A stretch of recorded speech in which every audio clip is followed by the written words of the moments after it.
નમસ્કાર દર્શક મિત્રો, હું છું વાહિદ મસદિયા. આપ નિહાળી રહ્યા છો હમ ટીવી ભરૂચ ન્યૂઝ. હવે નિહાળીશું આજના મુખ્ય સમાચાર. ઝઘડિયા તાલુકાના ઉમલ્લા ગામે રેતી ભરેલી હાઈવા ટ્રક ચાલકે પાર્ક કરેલા વાહનોને અડફેટે લઈને કચ્ચર ઘાણ વાળી નાખતા લોકોના જીવ તાળવે ચોંટ્યા હતા. ઝઘડિયા તાલુકાના ઉમલ્લા ગામે રેતી ભરેલા હાઈવા ટ્રકે ગંભીર અકસ્માત સર્જ્યો છે. આ ઘટનામાં 2 વાહનોને ભારે નુકસાન થયું હતું. પાણીતા તરફથી આવી રહેલા એક રેતી ભરેલા હાઈવા ટ્રકે ઉમલ્લા 4 રસ્તા નજીક રેલવે ફાટક પાસે પાર્ક કરેલી એક એક્ટિવા અને એક બાઇકને અડફેટે લીધા હતા. અકસ્માતમાં બંને વાહનોને ભારે નુકસાન થયું છે. ઘટના બાદ મોટી સંખ્યામાં સ્થાનિક લોકો એકઠા થયા હતા. રોષે ભરાયેલા લોકોએ ટ્રકનો પીછો કરી તેને અટકાવ્યો, ડ્રાઈવરને નીચે ઉતાર્યો. સ્થાનિકોએ આક્ષેપ કર્યો હતો કે ટ્રક ચાલક નશાની હાલતમાં હતો. ઘટનાની જાણ થતાં જ પોલીસ તાત્કાલિક દોડી આવી અને ટ્રક ચાલકની પૂછપરછ માટે પોલીસ સ્ટેશન લઈ ગઈ હતી. આ વિસ્તારમાં રેતી ભરેલા ભારે વાહનો બેફામ ગતિના કારણે અવારનવાર અકસ્માતો સર્જાઈ રહ્યા છે, જેનાથી સ્થાનિક જનતા ભારે પરેશાન છે. સ્થાનિકોના જણાવ્યા અનુસાર છેલ્લા 1 મહિનામાં રેતીના ટ્રકોને કારણે 3 ગંભીર અકસ્માતો થયા છે, જેમાં લોકોનો જીવ માંડ બચ્યો છે. ઉમલ્લા વાઘપુરા મેઇન બજારમાં થતા અકસ્માતોને ધ્યાનમાં રાખીને સ્થાનિક લોકોએ પોલીસ અને વહીવટી તંત્રને આ મુદ્દે ગંભીર પગલાં લેવા તથા રેતી ભરેલા ટ્રકો પર કડક નિયંત્રણ લાવવાની ઉગ્ર માંગ કરી છે. નામ જગદીશ રમણલાલ શાહ. મારી દુકાનની બારણામાં મેં મારી પોતાની ગાડી પાર્ક કરેલી હતી ભીતને અડતીને, અને ડ્રાઈવર બેફામ આવતો હતો રેતી ભરીને ગળી, અને બાજુની અંદર સુરેશભાઈની દુકાન હતી, એના પતરા બી તોડ નાખ્યા, અને મારી ગાડી અને મિતેશભાઈની ગાડી બંને અંદરથી હતી, રોડની બિલકુલ નીચે, તો પણ બંને ગાડીઓને અથાડીને જતો રહ્યો છે. અને પછી આગળ ફાટક કને ઊભો રહ્યો અને ડ્રાઈવર બિલકુલ ડ્રિંકિંગ હતો, એટલે ઉતરતા એને વાળ લાગી એમ, એટલે ગબડી પડ્યો હતો. બાકી એને કોઈને જાનહાનિ થઈ નથી, કેમ કે બધા અંદર હતા. કોઈ અમારું કસ્ટમર જો બહાર ઉભો હતો તે અત્યારે ખલાસ થઈ ગયો હતો. મિતેશભાઈ કનૈયાલાલ અગ્રવાલ. મિતેશભાઈ શું થયું? ગાડીઓનો ટ્રાફિક ચાલુ હતો અને હું ઘરેથી નીકળીને જગદીશભાઈની દુકાન પાસે સાઈડમાં ગાડી પાર્ક કરી હતી, અને જગદીશભાઈની ગાડી બી જોડે હતી. ગાડી રોડની નીચે હતી, ડ્રાઈવર ભરેલી ગાડી હતી, રમફાટ શું ભરેલો રેતી, જે ફૂલ સ્પીડમાં આવ્યો અને બાજુમાં સુરેશભાઈના પતરા, એની મેં એક્સિડન્ટ કર્યું અને અમારી બંને ગાડીઓને ચીબી નાખી. કઈ ગાડીઓ હતી? મારી એક્ટિવા હતી બ્લેક કલરની, તમારી ડિસ્કવર. તો આ રોજ વારંવાર આ પ્રમાણે થાય છે, તો ટ્રાફિક કંટ્રોલ કરવા નમ્ર વિનંતી. ડ્રાઈવર ફૂલ ડ્રિંક કરેલો હતો. આ વિશે તમે પોલીસ પ્રશાસનને જાણ કરી? પોલીસ પ્રશાસનને અત્યારે અમે જઈએ છીએ. અગાઉ બી આવી બધી ઘટનાઓ બનતી રહી છે, શું કહેશો? હવે સાહેબ, જેને થાય જેની કોગળી જાય તેને ખબર પડે એમ, પણ પ્રશાસને કાર્યવાહી કરી અને થોડો રાહત આપવી જોઈએ, રસ્તો બહારથી રાખવો જોઈએ. પબ્લિકને બહુ પરેશાની થાય છે. આમાં કોઈ વ્યક્તિને ઈજાઓ કે એવું કઈ થયું છે? ના, ઈજાઓ કોઈને કઈ થઈ નથી. હું દુકાનમાં બેઠો હતો, ગાડી સાઈડમાં પાર્ક હતી, અને ડ્રાઈવર રમફાટ ચલવીને આવતો હતો અને પીધેલો હતો ડ્રાઈવર. હાંસોડ તાલુકામાં એનસીટી દ્વારા પોલીસ બંદોબસ્ત વચ્ચે ખેડૂતોના ખેતરોના ઉભા પાકને નુકસાન કરી નાખીને ખેડૂતોને ન્યાય નહીં મળતા અંતે આજે ખેડૂતો દ્વારા ન્યાયની માંગણી કરવામાં આવી રહી છે. અંકલેશ્વર ઝઘડિયા જીઆઈડીસીની પ્રદૂષિત પાણીનો નિકાલ કરતી એનસીટી કંપની દ્વારા હાલ તો હાંસોટમાં 15 કિલોમીટર લાંબી સ્ટીલની પાઇપલાઇન નાખવાની કામગીરી શરૂ કરવામાં આવી છે. ત્યારે આજે 15 દિવસથી ચાલતી આ કામગીરીને લઈને ખેડૂતો દ્વારા ભારે વિરોધ કરવામાં આવી રહ્યો છે. થોડા દિવસ અગાઉ જ આ મામલે વિવાદ ઉભો થયો છે. એનસીટી કંપની અને ખેડૂતો સામસામે આવી ગયા હતા અને ખેડૂતો દ્વારા એનસીટીની પાઇપલાઇન નાખવાનું કામ બંધ કરાવ્યું હતું. કારણ માળો એટલું જ હતું કે એનસીટી કંપની દ્વારા ખેડૂતોની પરવાનગી વગર ખેતરોમાં પ્રવેશ કરીને તેમના ઊભા પાકને નુકસાન કરીને પાઇપલાઇન નાખવાની કામગીરી કરી નાખી હતી. જે શરૂ કરતા જ આ મામલે મામલતદાર સુધી મામલો પહોંચ્યો હતો અને એસડીએમ સુધી ખેડૂતોએ રજૂઆત કરી હતી, પરંતુ ખેડૂતોની વાતને માન્ય ન રાખીને એનસીટી કંપનીને આ ખોદકામ ચાલુ રાખ્યું હતું. એટલું જ નહીં, પણ એસડીએમ અને મામલતદાર પણ એનસીટી કંપની સામે ગૂંઠણે પડ્યા હોય તેવું ખેડૂતોને લાગતું હતું.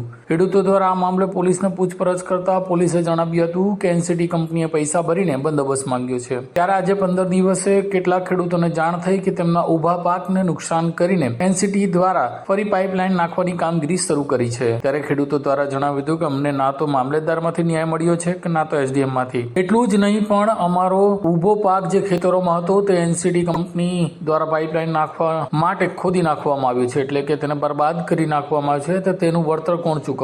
અને સાથે સાથે ખેડૂતો હવે ન્યાયની માંગણી કરી રહ્યા છે.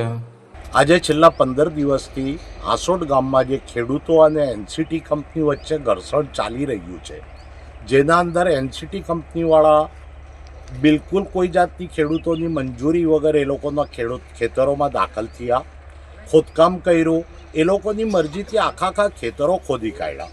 છેલ્લા 15 દિવસથી અમે દરેક જગ્યાએ ફરિયાદ કરી. અમે મામલતદાર સાહેબને ફરિયાદ કરી, ત્યાંથી ન્યાય નહીં મળ્યો. અમે એસડીએમ સાહેબને ફરિયાદ કરી, ત્યાંથી બી ન્યાય નથી મળ્યો.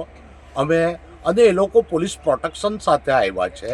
અને પોલીસ પ્રોટેક્શનનું એવું કહેવું છે કે ભાઈ એ લોકોએ પ્રોટેક્શનના પૈસા ભર્યા છે એટલે અમારે એ લોકોને પ્રોટેક્શન આપવું પડે. પરંતુ અમારી મિલકતમાં ઘૂસવા માટે કયા હક અને અધિકારથી પ્રોટેક્શન આપ્યું છે એ અમે માંગણી કરી છે. એ ટૂંક સમયમાં આવશે. પરંતુ અત્યારે એ લોકોની દાદાગીરી એટલી છે કે અમે કહીએ છીએ કે કામ બંધ કરો, તે છતાં એ લોકો આજે છેલ્લા 15 દિવસથી કામ ચાલુ રાખી આ ગરીબ ખેડૂતોના આખા ખેતરો ખોદી કાઢ્યા છે. કોઈ જાતનો જવાબ નથી આપતા અને સામે એ લોકો દાદાગીરી કરે છે. કયા કાયદા બતાવે છે. હવે મારી સરકારશ્રીને ખાસ નમ્ર વિનંતી છે કે આ જે ગરીબ ખેડૂતો અત્યારે, એક તો એમ જ અમે કમોસમી વરસાદથી બહુ તૂટી ગયા હતા અને એમાં આ પડદા પર પાટું મારી આ કંપની અમને કાયદેસર બાંધમાં લઈ 15 દિવસથી અમે રોજીરોટી વગર આ જગ્યા પર ઊભા છીએ. અમે ન્યાયની આશા રાખીએ છીએ. અમે ઉચ્ચ ન્યાયાલયમાં બી ગયા છે, પરંતુ અત્યારે આ લોકો જે કામ અટકાવવાનું તે કામ અટકાવવાનું નામ નથી લેતા. મોટી પાઇપો ઉતારી દીધી છે ખેતરમાં. એક અમારા ખેડૂત સાથી છે, એની હાલત તો એટલી ખરાબ કરી દીધી છે જે એના મોઢે જ તમે સાંભળો. નમસ્કાર, મારું નામ દિનેશભાઈ બાલુભાઈ પટેલ છે. હું હાસોદ ગામનો રહેવાસી છું. મારો સર્વે નંબર 123 છે. છેલ્લા 5 દિવસથી આ લોકો મારા ખેતરમાં બિન અધિકૃત રીતના ઘૂસી મને મારે શેરડી વાવેલી હતી 5 વીઘા, એ બધી શેરડી કાઢી નાખી છે. ને મેં કોઈ વર્ક ઓર્ડર માંગ્યો કે પછી હુકમની કોપી માંગી તો એ લોકો કોઈ હુકમની કોપી બતાવતા નથી અને ગેરકાયદેસર રીતના ઘૂસી ને મારા ખેતરમાં તમે જોઈ શકો છો કે બધું ખોદી નાખ્યું છે. એટલે આપ શ્રીને હું જાણવા માંગુ છું કે મને ન્યાય અપાવો. અંકલેશ્વરના દીવા રોડ ઉપર આવેલી સર્જન બંગલોઝમાંથી વિદેશી દારૂ સાથે પોલીસે બુટલેગરને ઝડપી લીધો હતો. અંકલેશ્વર શહેરના દીવા રોડ સ્થિત સર્જન બંગલોઝમાં રહેતા અર્પિત ઉર્ફે અપ્પુ ધનેશકુમાર સુનેવાલાને એલસીબી ભરૂચની ટીમે ઇંગ્લિશ દારૂની હેરફેર કરતા ઝડપી પાડ્યો હતો. ખાનગી બાતમીના આધારે પોલીસે દરોડો પાડી તેના ઘરની બહાર પડેલા 5 ટુ વ્હીલરમાંથી પાસ પરમિટ વગરનો વિદેશી દારૂનો જથ્થો જપ્ત કર્યો હતો. પકડાયેલા આરોપી દ્વારા મહારાષ્ટ્રના નાસિકથી દારૂ મંગાવી અંકલેશ્વર વિસ્તારમાં છૂટક ડિલિવરી કરવામાં આવતી હોવાનું તપાસમાં ખુલ્યું છે. આ ગુનામાં 2 અન્ય આરોપીઓ ફરાર છે. પોલીસે 750 મિલીની વિવિધ બ્રાન્ડની બોટલો નંગ 29 કિંમત ₹54,505 ટુ વ્હીલર સહિત કુલ ₹3,04,600 નો મુદ્દામાલ જપ્ત કરી પ્રોહિબિશન હેઠળ ગુનો નોંધ્યો છે. વધુ તપાસ એલસીબી ભરૂચ દ્વારા ચાલી રહી છે. અંકલેશ્વર નોટિફાઈડ બોર્ડના ચેરમેન તરીકે પ્રબોધ પટેલની નિમણૂક થતા આજે તેઓએ સ્વાદ લઈને કામની શરૂઆત કરી છે.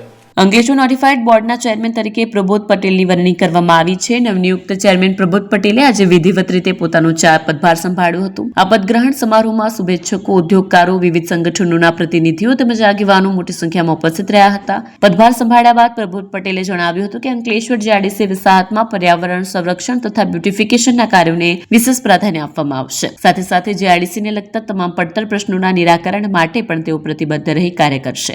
બોર્ડ ઓફ મેનેજમેન્ટ અંકલેશ્વરમાં મારી જે ચેરમેન તરીકે નિમણૂક થઈ એ બદલ હું આખા ઇન્ડસ્ટ્રીનો આભાર માનું છું. અને આગળના પ્રમુખ ચેરમેન શ્રી અમૂલકભાઈ એ જે કંઈ કામ કર્યા એ અધૂરા કામ હોય, આગળના જે પણ ચેરમેનો હતા એમના અધૂરા કામને પૂરા કરવા માટે હું ખૂબ પ્રયત્ન કરીશ. અને એન્વાયરમેન્ટ મુદ્દે અને બ્યુટિફિકેશન મુદ્દે જે મને ઇન્ટરેસ્ટ છે એમાં હું આગળ કામ વધારીને સારું કરવા પ્રયત્ન કરીશ.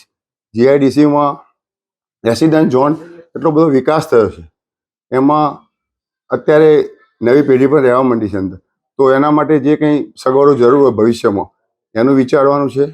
અને એક બ્યુટિફિકેશન જે સિટીમાં હોય છે એવું સારું બ્યુટિફિકેશન થાય અંકલેશ્વરમાં કોલોનીમાં, એવું આપણી ઈચ્છા છે. વસાહતની અંદર બે વૈચારિક મતભેદો વાળું આખું તંત્ર છે, વહીવટી તંત્ર છે, એમાં કઈ રીતે સંકલન આપશે? હું એમાં નથી માનતો. જે કામ થતું હોય ત્યાં બે પક્ષો હોય જ. એ આપણે જે નિસ્વાર્થ કામ કર્યા કરવાનું, બધાને સાથે રહીને કામ કરવું પડશે. આમાં કોઈ એસોસિએશનમાં પણ સહયોગ સંકલ્પ જેવું નથી માનતો. આ જગ્યાએ મારે બધાને સાથે લઈને ચાલવાનું છે અને બધાનું ધ્યાન રાખીને આગળ એસ્ટેટનો વિકાસ કરવા માટેનો પ્રયત્ન કરીશ.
क्या आप अपनी ड्रीम जॉब सर्च कर रहे हैं? तो आपका वेट हुआ खत्म. हमारी कंपनी IICL में है कुछ amazing job openings. IICL are hiring PHP developer, data analytics, UI UX graphics designer, Node.js developer WordPress developer. from all over Gujarat. तो देर किस बात की, अप्लाई करें अभी और बने हमारी डायनामिक टीम का हिस्सा. विजिट करें हमारी वेबसाइट www.iiclindia.com/career या मेल करें अपना रेज्यूमे iiclindia06@gmail.com पर. हमारी टीम में आपको मिलेगा एक इनोवेटिव और क्रिएटिव एनवायरनमेंट ताकि आपकी स्किल्स हमेशा अपडेटेड रहे. Freshers can also apply. Contact now on 7041542766. ભરૂચના મક્તમપુર ખાતે પેટ્રસના સહયોગથી આંખ તપાસ કેમ્પનું આયોજન કરવામાં આવ્યું હતું.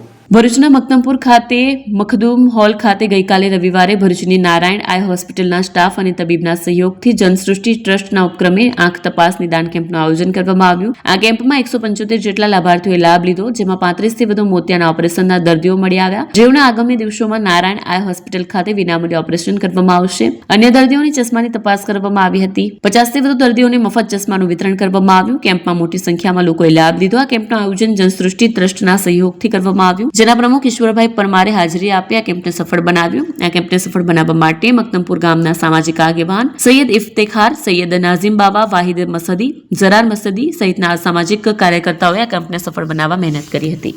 ઝઘડિયાના પ્રાંત અધિકારીને ભારતીય ટ્રાઇબલ પાર્ટીના આગેવાનોએ આવેદનપત્ર આપી રાજ્યમાં આદર્શ નિવાસી શાળાઓમાં શિક્ષકોની ખાલી જગ્યા પૂરવાની માંગ કરી હતી. ઝઘડિયા ખાતે ભારતીય ટ્રાઇબલ પાર્ટી દ્વારા આજરોજ રાજ્યના ટ્રાઇબલ વિસ્તારોમાં આવેલ આદર્શ નિવાસી શાળાઓમાં શિક્ષકોની ખાલી જગ્યાઓ પૂરી, શાળાઓમાં સુવિધાઓ વધારાય તેવી માંગ સાથે પ્રાંત અધિકારીને આવેદન આપ્યું હતું. રાજ્યના મુખ્યમંત્રીને ઉદ્દેશીને આપવામાં આવેલ આવેદનમાં જણાવાયું કે રાજ્યમાં આદર્શ નિવાસી શાળાઓ આદિજાતિ વિભાગ તરફથી શરૂ કરવામાં આવી છે, જે અંતર્ગત હાલમાં કુમાર, કન્યા તથા મિશ્ર શાળાઓ મળીને કુલ 75 જેટલી આદર્શ નિવાસી શાળાઓ કાર્યરત છે. આ આદર્શ નિવાસી શાળાઓમાં માધ્યમિક અને ઉચ્ચતર માધ્યમિક શાળાઓ મળીને કુલ 515 જેટલા શિક્ષકોનું મહેકમ છે, પરંતુ હાલ કોઈને કોઈ કારણોસર શિક્ષકોની ઘટ થઈ છે. વધુમાં જણાવ્યા મુજબ હાલમાં માધ્યમિક વિભાગ ધોરણ 9 અને 10 માં 367 શિક્ષકોની સામે 239 જગ્યાઓ 65% પ્રમાણે ઘટ છે અને 2009 થી જગ્યાઓ ખાલી છે. વિદ્યાર્થીઓ રામ ભરોસે ભણે છે. આમ આદર્શ નિવાસી શાળાઓમાં સરેરાશ 50% થી વધુ શિક્ષકોની જગ્યાઓ હાલ ખાલી છે. રાજ્યમાં આમ કુલ 515 જેટલા શિક્ષકોની ઘટ સામે 296 જેટલા શિક્ષકોની ઘટ પડી છે. તેમાં કાયમી ભરતી ન કરતા વિકલ્પ રૂપે માધ્યમિક શાળાઓમાં 2016 થી પ્રવાસી શિક્ષકો તરીકે કામ કરતા શિક્ષકોના પગારમાં એક પણ રૂપિયો વધ્યો નથી, જેથી પ્રવાસી શિક્ષકોને 10,000 કે 12,000 રૂપિયામાં કામ કરવું પડે છે. તેના કારણે પ્રવાસી શિક્ષકો ટકી શકતા નથી. આવેદનમાં વધુમાં જણાવ્યા મુજબ સરકારે એવી જાહેરાત કરી છે કે આદર્શ નિવાસી શાળાઓમાં તમામ પ્રકારની સુવિધાઓ જરૂરિયાતો શાળામાંથી જ આપવામાં આવે છે, પરંતુ હકીકતમાં એવું નથી, કેમ કે આદર્શ નિવાસી શાળાઓમાં છેલ્લા 3 વર્ષથી વિદ્યાર્થીઓને પૂરતી માત્રામાં સ્ટેશનરી અને યુનિફોર્મ સમયસર મળતા નથી. આ વર્ષે પણ સ્ટેશનરી વાલીઓએ ખરીદીને આપેલ હોવાનું જણાવાયું છે. શિક્ષકોની ઘટ અને સુવિધાઓના અભાવના કારણે પોતાના છોકરાઓના ભવિષ્યથી લઈને વાલીઓમાં ભારે ચિંતા ફેલાય છે. વિદ્યાર્થીઓ માનસિક તાણ અનુભવી રહ્યા છે અને તેના કારણે અધવચ્ચેથી શાળા છોડવાના કિસ્સાઓ સામે આવી રહ્યા છે. આવેદનમાં દર્શાવાયેલ બાબતોનું ઝડપી નિરાકરણ લાવવા માંગ કરવામાં આવી હતી અને જો માંગ નહીં સંતોષાય તો આંદોલનની ચીમકી ઉચ્ચારવામાં આવી હતી. ઝઘડિયા ખાતે પ્રાંત અધિકારીશ્રીને ભારતીય ટ્રાઇબલ પાર્ટી તરફથી શિક્ષણ વિશે એક આવેદનપત્ર સુપ્રત કરવા આવ્યા છે. અમે પ્રાંત સાહેબને રજૂઆત કરીશું કે અમારી આ જે લાગણી અને માગણી છે એ તમે રાજ્યપાલશ્રીને, રાષ્ટ્રપતિશ્રીને અને બીજા લાગતા ઓળખતા જે સંસ્થાનો છે એમાં પહોંચાડશો. કેમ કે આજે શિક્ષણ એ બહુ જ જરૂરી વસ્તુ છે. આપણા દેશને, ભારતને જો વિશ્વગુરુ બનાવવો હશે તો સૌથી પહેલાં આપણે તેને શિક્ષણ જોઈશે, અને શિક્ષણ હશે તો જ આપણે વિશ્વગુરુના એના પદ પર પહોંચી શકીશું. પણ અત્યારે જો આપણે હાલત જોઈએ તો કે શિક્ષણનું આટલું બજેટ ખર્ચવા છતાં પણ જે શિક્ષણ, પાયામાં શિક્ષણ બાળકોને મળવું જોઈએ એ નથી મળતું. આજે આદર્શ નિવાસી સ્કૂલો છે, આજે જે આશ્રમ શાળાઓ છે, એમાં જે ગરીબ બાળકો ભણે છે કે જે પોતે કોઈ પૈસા કે ખર્ચી નથી શકતા, કે જેમના મા બાપની છે તે કોઈ એવી આવક નથી કે જેના થકી એ લોકો એમના બાળકોને સારી એના પ્રાઇવેટ સ્કૂલમાં ભણાવી શકે. એ બાળકોને જે સરકાર આજે ગ્રાન્ટો આપે છે, જે એમના માટે કપડાં આપવા જોઈએ, એ આ સરકાર હજુ પણ નથી આપી રહી, અને આપે છે તો વર્ષ પૂરું થવા જાય ત્યારે આપે છે ને ગ્રાન્ટો નહીં મળવાને લીધે એ બાળકો કુપોષિત રહે છે. હવે કુપોષિત રહેલો બાળક કેવી રીતે શિક્ષણ લઈ શકે? કેમ કે બાળક જો પોષિત હશે તો એનું મગજ, એનું જ્ઞાનતંતુઓ સારા ચાલશે અને શિક્ષણ મેળવી શકશે. તો અમારા આ વિસ્તારના આદિવાસી મસીહા, એસટી, એસસી, ઓબીસી અને માઇનોરિટીના હક અને અધિકારની લડનારા આધુનિક બિરસા અને ક્રાંતિવીર શ્રી છોટુભાઈ વસાવા કહે છે કે જો આ બાળકોને શિક્ષણ નહીં મળે તો આ દેશ વિશ્વગુરુ કેવી રીતે બની શકશે? જો આપણે વિશ્વગુરુની વાત કરતા હોય, આપણે એને આગળ લઈ જોઈએ તો પહેલાં સારામાં સારું શિક્ષણ આપવું પડશે. એના માટે જ અમે આજે આ પ્રાંત અધિકારીશ્રીને આ રજૂઆત કરવા આવ્યા છે, અને પ્રાંત સાહેબે પણ અમને સારી રીતે સાંભળ્યા. પત્રકાર ભાઈઓએ અમારો જે અમને સારી રીતે આ લાઇમલાઇટ કરે છે, અમને જે પ્રોત્સાહિત કરે છે, એના બદલ આપ સર્વેનો અને આવનારા સૌ કાર્યકરો અને ભાઈઓ બહેનોનો અમે ખૂબ ખૂબ આભાર માનીએ છીએ. જય સંવિધાન, જય ભારત, જય જોહાર. અંકલેશ્વરના કાપોદ્રા ગામ ખાતે સનવિલા સોસાયટીમાં પાણી ઢોળવા મામલે 2 જૂથ વચ્ચે મારામારી થઈ હતી. અંકલેશ્વર તાલુકાના કાપોદ્રા ગામ સ્થિત સનવેલી સોસાયટીમાં પાણી ઢોળાવાની બાબતે થયેલા ઝઘડાએ ઉગ્ર સ્વરૂપ ધારણ કરતા 2 જૂથ વચ્ચે ભારે મારામારી સર્જાઈ હતી. ઘટનામાં લોખંડના પાઇપ, બેટ અને લાકડા જેવા હથિયારોનો ઉપયોગ થયો હોવાના આક્ષેપ સાથે અનેક લોકો ઘાયલ થયા હતા. પ્રાપ્ત વિગતો મુજબ 14/12/25ના રોજ સવારના સમયે પાણી ટાંકીમાંથી ગલીમાં પાણી વહેતા હોવાની બાબતે પડોશીઓ વચ્ચે બોલાચાલી શરૂ થઈ હતી, જે બાદમાં ઝઘડામાં ફેરવાઈ એક પક્ષ દ્વારા આક્ષેપ કરવામાં આવ્યો છે કે આરોપીઓએ ગેરકાયદેસર મંડળી બનાવી પ્રાણઘાતક હથિયારો સાથે હુમલો કર્યો હતો. હુમલામાં ફરિયાદી તેમજ સાક્ષીઓના માથા, હાથ અને શરીરના અન્ય ભાગોમાં ઈજાઓ પહોંચી હતી, જ્યારે સામા પક્ષે પણ પ્રતિકાર રૂપે ફરિયાદ નોંધાવી છે, જેમાં તેઓએ આરોપ લગાવ્યો છે કે બીજા જૂથે લોખંડના પાઇપ, બેટ અને લાકડા વડે માર માર્યો હતો, જેમાં મહિલાઓ સહિત અનેક લોકોને ઈજા થઈ હતી. એક ગર્ભવતી મહિલાને પણ માર લાગ્યાનો આક્ષેપ કરાયો છે. બંને પક્ષોના ઘાયલોને સારવાર માટે ભરૂચ સિવિલ હોસ્પિટલ ખસેડવામાં આવ્યા હતા. ઘટનાની જાણ થતાં તાલુકા પોલીસ સ્થળ પર પહોંચી અને પરિસ્થિતિ કાબૂમાં લીધી હતી. આ મામલે અંકલેશ્વર પોલીસ દ્વારા બંને પક્ષોની ફરિયાદના આધારે કેસ નોંધવાની કાર્યવાહી હાથ ધરવામાં આવી છે. પોલીસ દ્વારા સમગ્ર ઘટનાની તપાસ હાથ ધરવામાં આવી છે અને વધુ કાયદેસરની કાર્યવાહી હાથ ધરી છે. આ સાથે હમ ટીવી ભરૂચના સમાચાર પૂર્ણ થાય છે. આવતીકાલે ફરી મળીશું. ત્યાં સુધી રજા આપશો. નમસ્કાર.